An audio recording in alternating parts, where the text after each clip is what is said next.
ከነበረብን ብዙ ስብስብ ነገሮች ሊያጠራልን የሚችል ነው። ብዙዎቻችሁ ታውቃላችሁ፣ ወለድ ሐራም ነው በእስልምና። ብራችንን የምናስቀምጥበት ሴቭ የምናደርግበት እንዲሁም ደግሞ ቢዝነስ እንስራ ስንል ከባንክ ብድር እንውሰድ ስንል ወለድ እየሆነብን ብዙዎቻችን በእንደዚህ አይነት ነገር ላይ ወደ ኋላ ቀርተናል፣ ሁላችሁም እንደምታውቁት ማለት ነው። ነገር ግን አሁን ሂጅራ ባንክ እነዚህን ሁሉ ጥያቄዎች መልስ ይዞልን መጥቶ እነዚህን ሁሉ ማለት ነው አስቡት፣ ብራችን ለማጠራቀም ሐላል በሆነ መንገድ የምናጠራቀምበት የሰራነውን ላባችንን ሲቀጥል ብር ማጠራቀም ጀምረን እነሱ ጋር ሴቭ ማድረግ ከጀመርን በኋላ ብር መበደር ስንፈልግ ደግሞ የነሱ ደንበኛ በመሆናችን ቅድሚያ ሰጥተውን ብር አበድረውን ስራ መስራት የምንችልበት ያለ ወለድ ማለት ነው። አስባችሁታል? የአባታችሁ ቤት ላይ ብር እንደመውሰድ እንደማለት ነው። ብር ወስዶ ከዛ በኋላ ስራ ሰርቶ ያንን ብር መመለስ ያለ ወለድ። ይህንንም አስቡት። ይሄ በእኛ ትውልድ ላይ ይሄ ነገር በመከሰቱ ከልብ አድርገን ነው ደስተኛዎች ነን፣ በጣም ደስተኞች ነን። የተረዳው ሰው በጣም ደስተኛ ነው። ብዙ ሰዎች ግን አልተረዱትም። እና ይሄ ባንክ በእኛ ትውልድ ጊዜ ብዙ ትውልዶች ዋጋ ከፍለው ይህንን እድል አጥተዋል። ይህን ባንክ ለመክፈት በጣም ብዙ ታግለዋል። ብዙዎቻችሁ ታውቃላችሁ። በእኛ ትውልድ ደግሞ ተከስቶ ተፈጽሞ ከዛ ደግሞ ይሄ ባንክ ውጤታማ ካልሆነ የእኛ ውጥቀት ነው የሚሆነው፣ እድገቱም ደግሞ የእኛ እድገት ነው የሚሆነው። እኛ ነን ተጠቃሚ የምንሆነው። ለባንኩ ብለን አይደለም። በነገራችን ላይ ለእኛ እኔ አላህ በሚያውቀው በተለይ ስደት ላይ ያሉ ወንድም እህቶች ያሳስቡኛል። በጣም ብዙ ጊዜ ቪዲዮ ሰርቻለሁ ከአንድም ሁለት ሶስት። በተለይ አረብ ሀገር ላይ ያሉ እህቶች በዋናነት ማለት ነው ብር ስራ ሰርተው ስደት ወጥተው ስራ ሰርተው ሲያበቁ የሰሩት ገንዘብ የሰሩት ብር ማትረፍ ባይችል ተጠቃሚ ባያደርጋቸው ህይወታቸውን ግን የሚያመሰቃቀልባቸው ሊሆን አይገባም የሚል አቋም አለኝ። ይህንን ያልኩት ከመሬት ተነስቼ እንዳይመስላችሁ። ለምሳሌ አንዲት ባለትዳር ሴት ከሀገር ቤት ባሏ ሆኖ እሷ እዚህ ስደት መጣ ስራ እየሰራች ደሞዟን ለሱ በየወሩ ስትልክ ቤተሰቦቿ ምን ይጀምራሉ? ይሄ ሰውዬ አንቺን ገንዘብ ቁጭ ብሎ ነው የሚበላው፣ ለእኛ ላኪው፣ እኛ እናስቀምጥልሽ ይሏታል። እምቢ ካለች ከቤተሰቦቿ ጋር ትጣላለች። እሺ ካለች ደግሞ ከባሏ ጋር ትጣላለች። አላህ ያሳያችሁ። የምትሰራው ስራ ትርፋማ አያረጋትም ማለት ነው። ነገር ግን ለእነዚህ ነገሮች መፍትሄ የሆነው ሂጅራ ባንክ ላይ ለምሳሌ አካውንት ከፍታ በራሷ ስም ከሆነ ባሏም አይቃወምም፣ ቤተሰቧም አይቃወምም። ሁሉም ሰላም በሆነ መልኩ ብሯን ታጠራቅማለች። ማጠራቀም ብቻ አይደለም፣ አገር ቤት ስትገባ ደግሞ እንዲህ ነገር መስራት እፈልጋለሁ ብላ ባንኩን ሄዳ ስታማክረው የሚያስፈልጋትን ብር ያበድራታል። ወይም ብሩን ሳይሆን የሚሰጣት እቃ ይገዛላታል ማለት ነው። የምትፈልገውን ነገር ለምሳሌ ዳቦ ቤት ከፍታለሁ የምትል ከሆነ ማሽኑን ያስመጣላታል። ከዛ በዛ ማሽን ስራ ትጀምራለች። በዛ መልኩ ብድሩን ትመልሳለች። ይሄ ትልቅ እድል አይደለም? እነዚህን እድሎች ተጠቃሚ እንድንሆን ደግሞ ሂጅራ ባንክ ከአመሰራረቱ ጀምሮ ስራው ምንድነው የሚለውን በጣም አጠር ባለ ሁኔታ የሂጅራ ኃላፊ አቶ ጅብሪል እዚህ በማዕከላችን ይገኛሉ። እባክዎት ወደ መድረክ ውጡልኝ፣ ጋብዙልኝ እስቲ። አለይኩም ሰላም፣ እንኳን ደህና መጣችሁ። በዚሁ አጋጣሚ በተጨማሪ ልነግራችሁ የምፈልገው እንዳልኳችሁ ይህንን ሀሳብ እኛ ይህንን ስብሰባ ፕሮግራም እንደምናደርግ ስነግራቸው ለሂጅራ ባንኮች ምንድነው ያሉን? እጅግ በጣም ደስተኞች ነን፣ በምን እናግዛችሁ፣ በምን ከጎናችሁ እንሁን ያሉን። ከዛም እኔ ምን አልኳቸው? የተወሰነ ነገር አግዙን፣ ስፖንሰር ሆኑን ስላቸው አላቅማሙም። ከአንዳንድ ነው እሺ ስፖንሰር እንሆናችኋለን አሉ። አላሁ አክበር። አያችሁ፣ ለዚህ ነው የምላችሁ እንደዚህ አይነት ባንኮች ለራሳቸው ሳይሆን ለኛ ለሙስሊሞች ነው የተቋቋሙት የምላችሁ በምክንያት ነው። ለዛ ነው። ስለዚህ አሁን ስለ ባንኩ እሳቸው ያስረዱናል። ከዛ ጎን ለጎን ወንድሞቻችን አሉ በየጥግ እየዞሩ እናንተን ስምና ስልካችሁን ይመዘግባሉ። ከዛ ላዩ ላይ ራይት ያደርጉበታል። ምንድነው ሼር የምትፈልጉ ከሆነ ሼር ትሏቸዋላችሁ፣ የሼሩን ራይት ያደርጉታል። አካውንት መክፈት ከሆነ የምትፈልጉት የአካውንቱን ሼር ራይት ያደርጉታል። ሁለቱን የምትፈልጉ ከሆነ ሁለቱን ራይት ያደርጉትና በኋላ ግሩፕ ከፍተን አንድ ላይ ኃላፊውን ባሉበት ስለሚፈልገው ማንኛውንም ጥያቄ እዛው እየተመለሰ አካውንት መክፈት የሚችል ሊንክ ይሰጠውና በሊንኩ እንዲከፍት ይደረጋል። ራሱ ማይችለው ደግሞ ከሆነ እኛ እንከፍተለታለን ማለት ነው። ግልጽ ነው አይደል? ጀዛኩሙላሁ ኸይረን። መድረኩን ለአቶ ጅብር ሰጥቻለሁኝ። አመሰግናለሁ።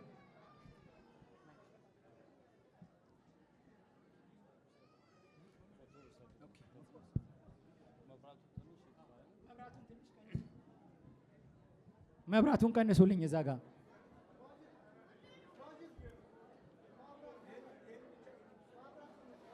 السلام عليكم ورحمة الله وبركاته. وعليكم السلام ورحمة الله وبركاته. الندمامت. بسم الله الرحمن الرحيم. الحمد لله رب العالمين وبه أستعين وأصلي وأسلم على خاتم الأنبياء والمرسلين نبينا وحبيبنا محمد وعلى آله وصحبه وسلم. السلام عليكم ورحمة الله وبركاته. الحمد لله ከናንተ መሃል በመገኘቴ በጣም ከልብ ደስ ይለኛል።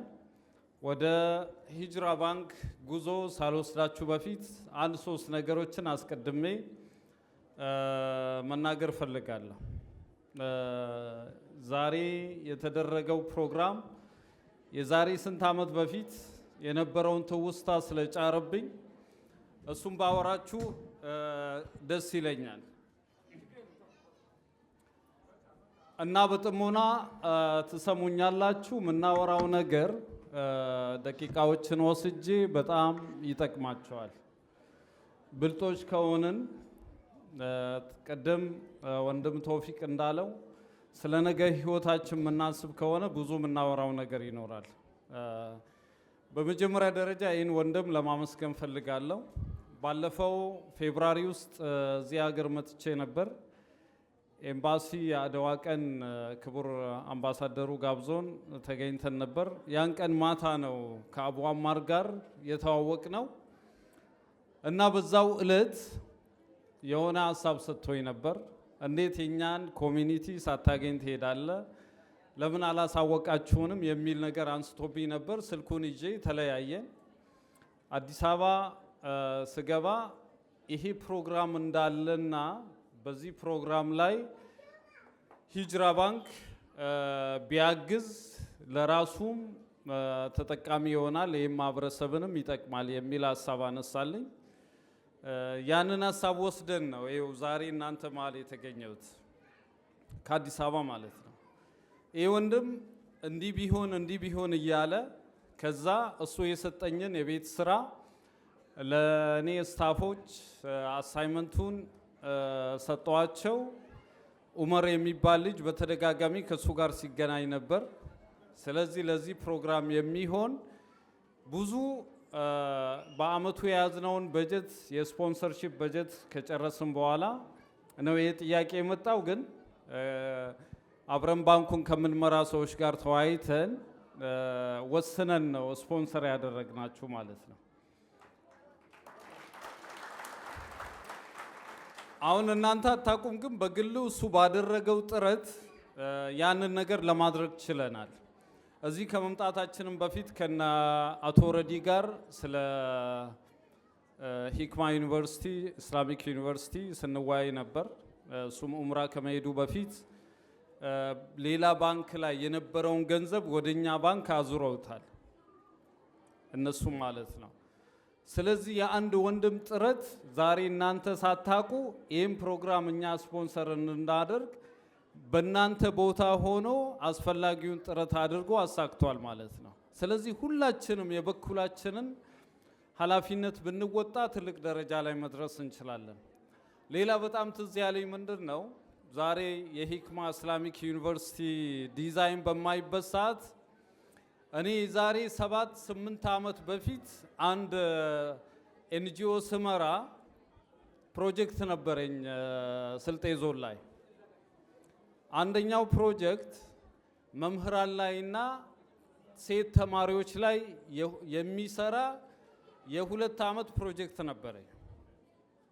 ያም ፕሮጀክት ለሌላ ክልል የተመደበውን በጀት በራሴ ውሳኔ ወስጄ ነው ስልጤ ዞን ላይ እንዲተገበረ ያደረግኩት። ያ ምንድን ነው? ኡልባረግ ወረዳን ታውቃላችሁ? ከዛ አካባቢ የመጣችሁ ልጆች ማለት ነው። ኡልባረግ ወረዳ ውስጥ 3 ቀበሌ ላይ ነው ስሰራ የነበረው ከአዲስ አበባ እየመጣው ማለት ነው። ፕሮጀክቱ ደግሞ የሴት ተማሪዎች እንዴት በትምህርታቸው ላይ አስፈላጊውን ቆይታ ያደርጋሉ። የሚቸግራቸው ነገር ቢኖር ለምሳሌ የጽዳት ለጽዳት የሚጠቀሙትን ነገር በማጣታቸው ትምህርት ቤት ሲመጡ በዛ ምክንያት ትምህርታቸውን ይተዋሉ። ይሄ ምንድነው የምንለው ፓድ ማለት ነው።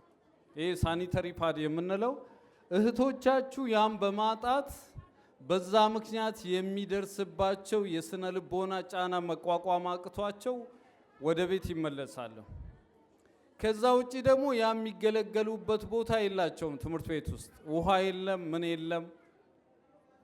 ቲቶሪያል ክላስ ደግሞ አለ። ለምሳሌ የማጠናከሪያ ትምህርት ለሴቶች ተብሎ ብቻ ያንን አዘጋጅተን 2 ዓመት በተከታታይ እሱ ላይ ስንሰራ ነበር ማለት ነው። ከዛ ውጪ ደግሞ መምህራኖች እንዴት መምህራኖች ጠንካራ ከሆኑ ልጆችን መቀየር ስለሚችሉ የመምህራን ስልጠና ብለን ለ2 ዓመት እዛ ዞን ላይ ሰራ ነበር። ሶስተኛው ነጥብ ስልጤ ዞንን በመታዩበት ሰዓት ከሌላው ቦታ የሚለየው አለ። 100% ሙስሊም ነው። ሰው ከአዲስ አበባ ሲመጣ ማደሪያ ሆቴል የለም። እዛ ከተማ ላይ ኸምር የለም፣ ምን የለም። አሁን በተለይ ዩኒቨርሲቲው ከተከፈተ በኋላ ትንሽ ዴሞግራፊው እየተቀየረ ነው ያለው። በዛን ጊዜ ያሰብነው ምንድነው የትሬኒንግ ማዕከል መሆን አለበት ከተማው ብለን የወራቤ ትሬኒንግ ሴንተር ኤንድ ገስት ሃውስ በሚል ትልቅ ዲዛይን አሰርተን ኤሊሊ ሆቴል ያን የዛሬ 78 ዓመት ነው የምነግራችሁ ወደ 86,000 ምናምን ብር ከፍለን ቴሌቶን ልናደርግ አሁን እዚህ ጋር የምታዩትን ዲዛይን በመስታወት አሰርተን ያ የትሬኒንግ ማዕከል ወራቤ እንድትሆን ገስት ሃውስ አለው፣ ላይብረሪ አለው፣ የስልጠና ማዕከል አለው፣ ምን አለው። ያው ትንሽ በወቅቱ የነበሩ አንዳንድ ሰዎች ምክንያት ፕሮግራሙ እንደ እሁድ ሊሆን ኤሊሊ ሆቴል 5 ስታር ሆቴል እዛ ነው ያዘጋጀ ነው። እነ ጀማረዲን እነ ኡስማን ሱሩር እነ ዶክተር መሐመድ ሽኩር የስልጤ ልማት ማህበር ምክትል ፕሬዝዳንት እነ ሙፈሪያት አብረን የተማርነው ከሙፈሪያት ጋር ያን ፕሮግራም አዘጋጅተን እሁድ ልናደርግ ስንል ነው ቅዳሜ ዕለት 10 ሰዓት ተደውሎብኝ ያ ፕሮግራም እንዲቆም የተደረገው። ዛሬ የኛው ዩኒቨርሲቲ ሳይ አልহামዱሊላህ ሐሳቤ ተሳክቷል የሚል ስሜት ተሰምቶኛል ማለት ነው። ስለዚህ ይሄ ፕሮጀክት ዛሬ እናንተ ሁሌ በሰው ሀገር ስደተኛ ሆናችሁ መኖር ለናንተ አይገባችሁም። የናንተ ዕጣ ፋንታ ከሆነ ሀገር ቤት ያሉ ልጆች፣ ሴቶች፣ ወንዶች መማር አለባቸው። ለዛ እንዲህ አይነት ዩኒቨርሲቲ ስነ ምግባርን የሚቀርጽ ዩኒቨርሲቲ መገንባት እሱን ከግብ ማድረስ የናንተ ግዴታ ዋጅብ ነው ብላችሁ መውሰድ አለባችሁ። ካልሆነ ሁሌ በስደት አዙሪት ውስጥ እየኖራችሁ እህቶቻችን እየተቸገሩ እዚህ መምጣት ያልቻሉት የት ነው ያሉት? የናንተ እህቶች አዲስ አበባ እኮ በሰው ቤት ተቀጥረው እኮ ነው ያሉት። በሰው ቤት ሲቀጠሩ ስንት ነገር ነው የሚደርስባቸው። እነዚህ ሰዎች ቢማሩ ሴቶቹ ቢማሩ ደግሞ ትልቅ ደረጃ ላይ መድረስ ይችላሉ። ያ የሚሆነው ደግሞ የራሳችንን ተቋም ስንገነባ ነው ማለት ነው። ከግንባታዎች ውስጥ አንዱ ትምህርት ቤት ነው፣ ዩኒቨርሲቲ ነው። ሌላው ደግሞ ባንክ ነው። ወደ ባንኩ እንምጣ። አልহামዱሊላህ ይሄን ባንክ ከጓደኞቼ ጋር ሆነን 6 ሰው ሆነን ነው ሐሳቡን የዛሬ በፈረንጆች 2019 ያሰብነው። ከዛ በፊት እኛ ውስጥ ስለ ባንክ ወይ ደግሞ ባንክ ውስጥ የሚሰራ ሰው አልነበረም። አማካሪ ድርጅቶች ላይ እንሰራለን፣ ኤንጂኦ ውስጥ ነበርን። ከዛ ውጭ ኮንሰልቲንግ ካምፓኒ ነበረን። ግን ለዚህ ማህበረሰብ ባንክ ያስፈልጋል ወደሚል ነው የመጣ ነው። ለምሳሌ እዚህ ጋር የምታዩት ነገር ይህን ጽልመቱን ይዩት። የኛ ማህበረሰብ የት ነው ያለው ከሚል ነው የጀመርነው። የኛ ማህበረሰብ አሁን እናንተ ነጋዴ መሆናችንን ነው የምታዩት አይደል? ግን የኢትዮጵያን ትልቁን ኢኮኖሚ ማን ያዘው? እዛ ውስጥ አለን ወይ? ባንኮች የሚያንቀሳቅሱትን ገንዘብ መመልከት ትችላላችሁ። ለምሳሌ የኛውን ፒክቸር ይዩት። ሁላችሁም ብታዳምጡኝ በጣም ደስ ይለኛል። ለእናንተ ትልቅ ትምህርት ነው የሚሆነው። የኢትዮጵያ የባንክ ታሪክ የ115 ዓመት ታሪክ ነው። የኢትዮጵያ የልማት ባንክ ለምሳሌ ስንል ኢትዮጵያ ውስጥ ከተቋቋመ ከ100 ዓመት በላይ ሆኖታል። ንግድ ባንክን በምታዩበት ሰዓት 85 ዓመት እያለፈው ነው ያለው። ይህ ማለት እኮ የአንድ ባለ እድሜ የእድሜ ጸጋ የሆነ ሰው እድሜ በላይ ማለት ነው። እዚህ ውስጥ ግን እኛ ስንት ባንክ አለን ወደሚለው መምጣት ትችላላችሁ። እነዚህ ሁሉ ኢትዮጵያ ውስጥ ያሉ ባንኮች ናቸው። 28 ባንክ። እዚህ ውስጥ እኛ ሼር የለንም። አዋሽ ውስጥ፣ ኮኦፕሬቲቭ ባንክ ኦፍ ኦሮሚያ ውስጥ፣ አባይ ባንክ ውስጥ፣ ወጋገን ውስጥ፣ ንብ ባንክ ውስጥ። ለምን? ሁሉም በወለድ የተቋቋመ ስለሆነ ማለት ነው።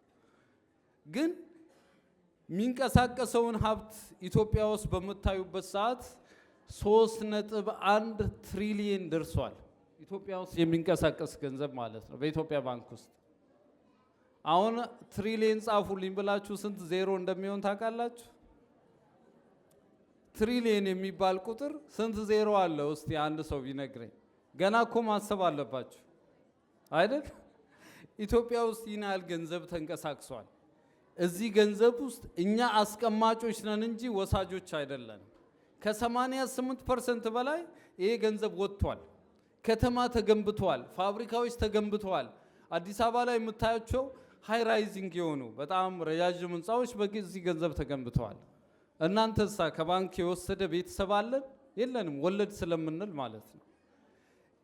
ዛሬ በመስኮት የጀመሩ ባንኮች 301 ቢሊየን ብር ሰብስበዋል። 301 ቢሊየን ብር በመስኮት። ከዛ ውስጥ የሰጡት 40% ብቻ ነው። የቀረው ወዴት ሄደዋል ብትሉ በሐራም ተሰጥቷል ማለት ነው።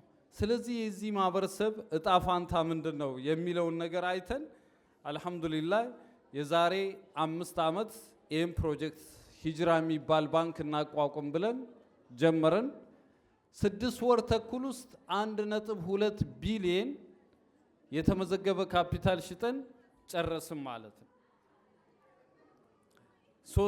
1.2 ቢሊየን በዚህ ሂደት ውስጥ ነው አልሐምዱሊላህ ሂጅራ ተመስርቶ ከዛ በኋላ ተካፉል ካምፓኒ ተመስርቶ ዛሬ ትልቅ ደረጃ ላይ የደረስ ነው። ሂጅራ ወደ 112 ቅርንጫፍ አለው ማለት ነው። ትልቁ የሚለየው ሂጅራ ምንድነው? ሁሉን አቀፍ ነው።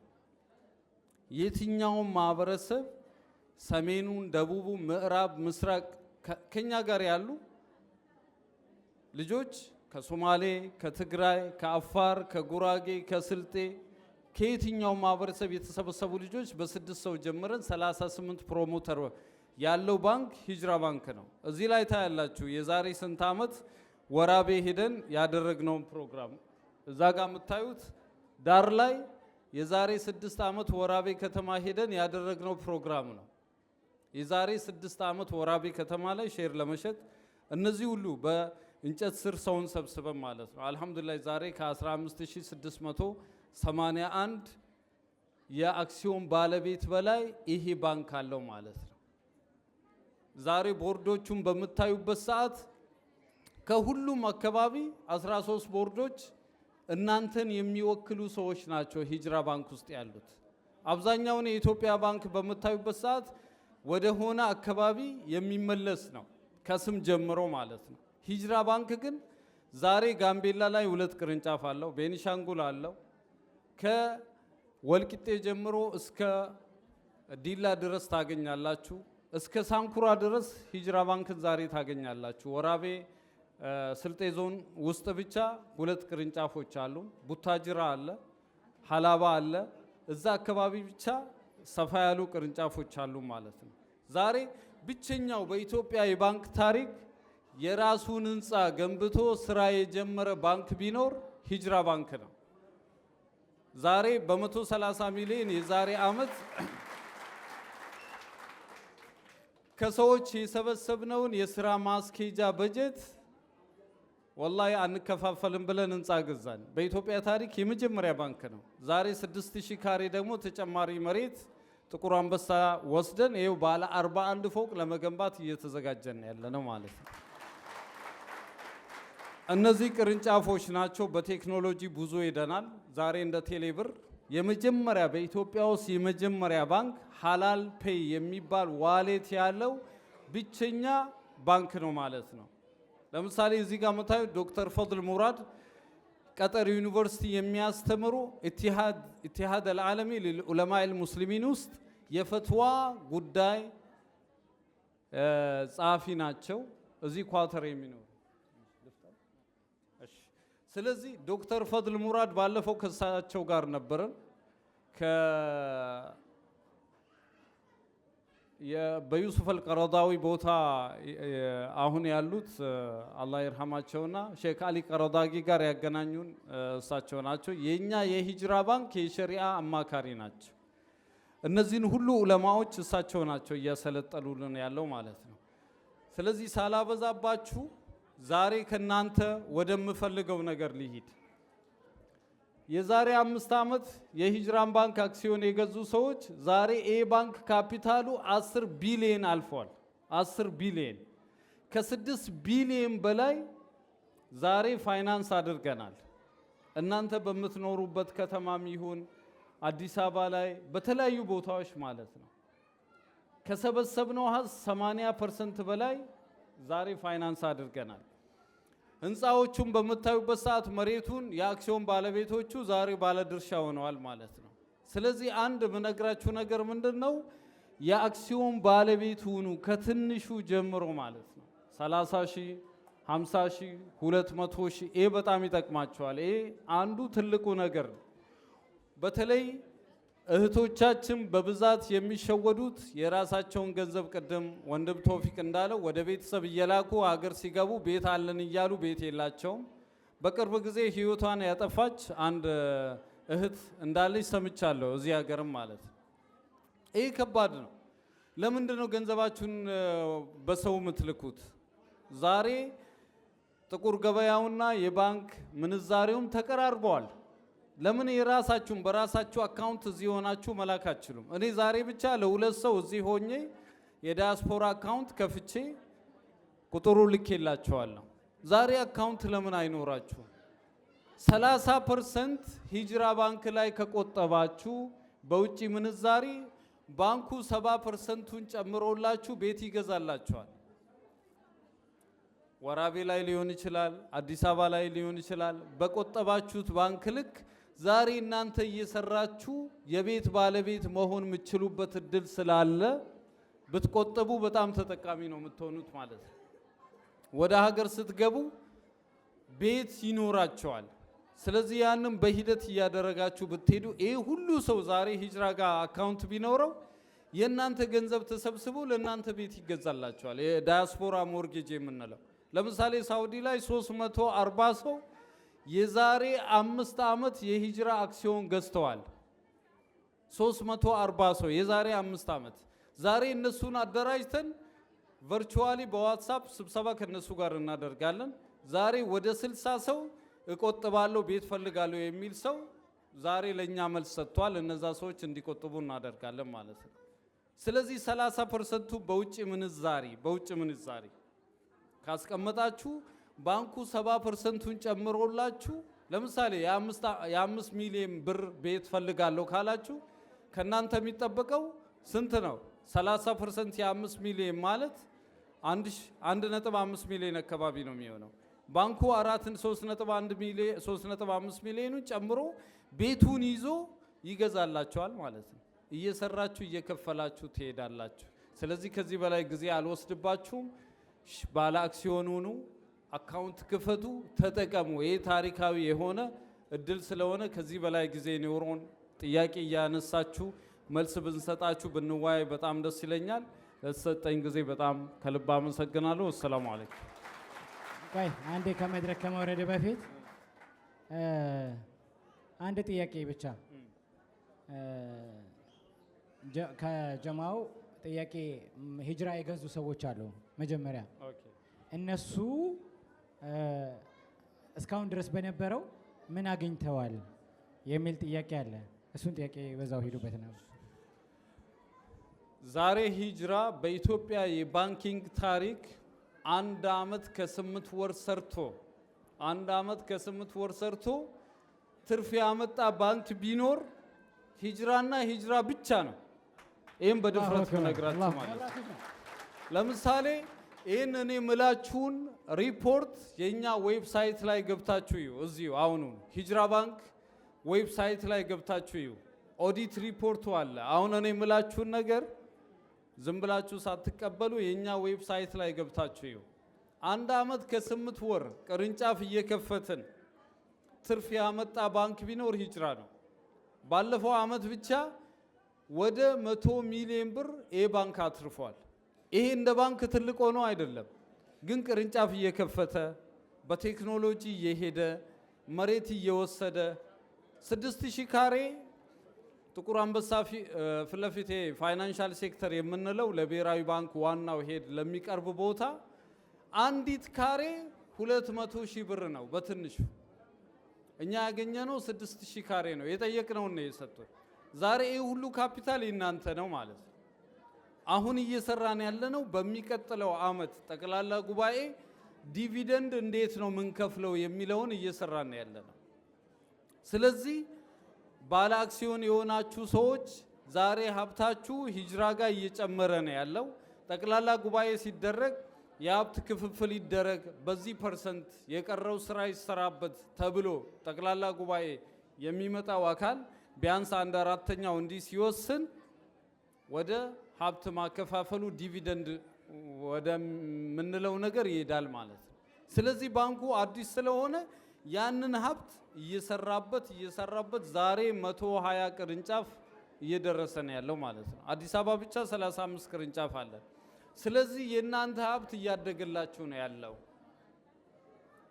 አላህ ካለ ዛሬ የተሻለ ዘንድሮ የምናስበው እናተርፋለን ብለን የምናስበው ትልቅ ቁጥር አለ። እሱን ይዘን ወደ ዲቪደንድ ማከፋፈሉ እንሄዳለን ብለን ነው እየተንቀሳቀስን ያለ ነው።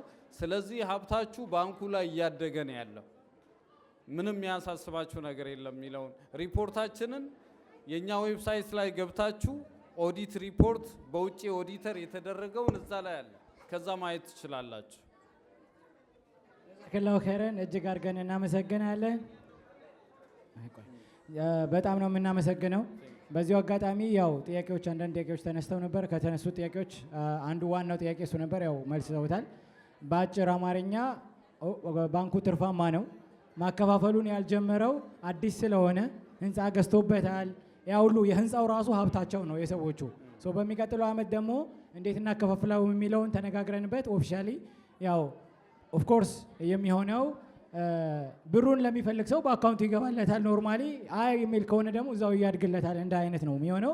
ኦፍኮርስ ከዚህ ውጭ ይሆናል ብዬ ተስፋ አላደርግም። ልክ ነኝ?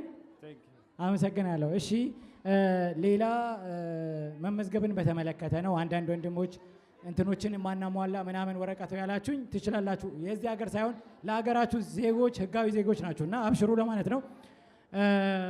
መመዝገብ ትችላላችሁ። ሌላ አፕሊኬሽንም አለው ሂጅራ። እሱን በተመለከተ ትንሽ ነገሮች ለምሳሌ አሁን ቴሌግራም ላይ ግቡና ቴሌግራም ላይ ግሩፕ ላይ እየመዘገብን ስለሆነ እዛ ላይ ሰብስበናቸው ሊንኩን እንልክላቸዋለን። በዛ ይመዘገባሉ። 2 ሊንክ አለ። እናንተ ዛሬ ቴሌግራም ቦት ላይ ገብታችሁ ቶፊቆ ሼር ያደርጋችኋል። ክሊክ አድርጋችሁ ሙሉ መረጃ ትሰጣላችሁ እስከነ መታወቂያችሁ ማለት ነው። ትጨርሳላችሁ። ባንኩ ላይ ይገባል። ይሄ ሂጅራ ባንክ አካውንት ኦፕኒንግ ቦት የሚባል አለ። እሱን ክሊክ ስታረጉ ይጠይቃችኋል። ስማችሁን፣ የአባታችሁን ስም፣ የአያታችሁን ስም ፎቶ ይጠይቃችኋል። የእናታችሁን ስም ይጠይቃችኋል። ሙሉ መረጃ ይወስዳል። በሌላ አባባል መታወቂያ ሲባል ፓስፖርትም ይሆናል፣ የኢትዮጵያ መታወቂያም ይሆናል እንደማለት ነው። አመሰግናለሁ። እናንተ ዳያስፖራ ስለሆናችሁ ደግሞ የዚህ ቪዛ ነው የምትሉት፣ እሱንም ታያይዛላችሁ ማለት ነው። በቃ ይህን አጠቃላይ እነ ቶፊቅ ያስረዷችኋል። በቀላሉ አካውንት ከፍታችሁ እዚሁ ሆናችሁ ገንዘባችሁን በሰው ሳትልኩ አካውንታችሁ ላይ ታስገባላችሁ ማለት ነው። ወሰላሙ አለይኩም። ወአለይኩም ሰላም ወራህመቱላሂ ወበረካቱ። እጅግ አድርገን እናመሰግናለን። ፎርሙ እየዞረላችሁ ነው። እዛ ላይ ስማችሁና ስልካችሁን ብቻ ሙሉ።